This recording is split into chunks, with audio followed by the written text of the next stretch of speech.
Bon. Donc, en fait, bon, c'est juste une petite introduction qui voulait placer simplement donc le problème. Et donc, vous savez que la France a une situation particulière en ce qui concerne l'obésité.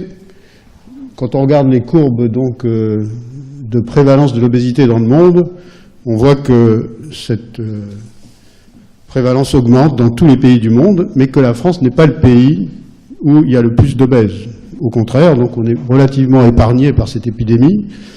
Par contre, ce qui est vrai, c'est que c'est le pays où on fait pratiquement, en proportion du nombre d'habitants, le plus d'interventions de chirurgie bariatrique.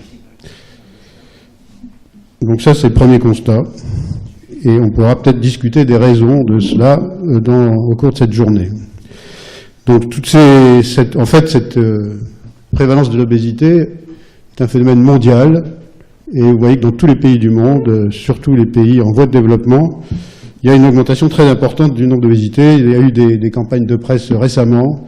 Les hommes politiques s'en occupent. Tout le monde s'occupe de ce problème d'obésité et de ses conséquences sur la santé, les maladies cardiovasculaires, les cancers.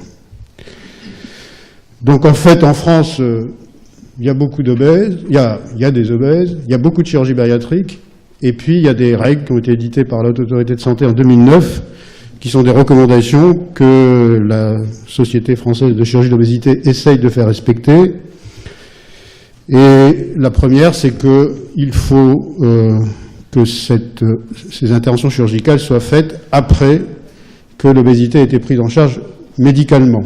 Et donc, la place du médecin nutritionniste, c'est évidemment de s'occuper de ces patients avant la chirurgie et de dépister les troubles des troubles du comportement alimentaire et d'essayer de faire un régime. Et donc, dans les recommandations, les patients ne doivent être opérés que s'ils ont eu un régime pendant au moins 6 mois à 1 an. Et il faut que le patient s'engage avant la chirurgie à un suivi médical prolongé, et on pourra discuter de ce problème du patient. Alors en effet, après la chirurgie d'obésité, il y a des conséquences nutritionnelles qui sont importantes. Il y a des déficits nutritionnels sur lesquels on reviendra, et il y a des catastrophes nutritionnelles également. Et donc le rôle du médecin nutritionniste est important pour dépister ces conséquences et pour prévenir ces catastrophes.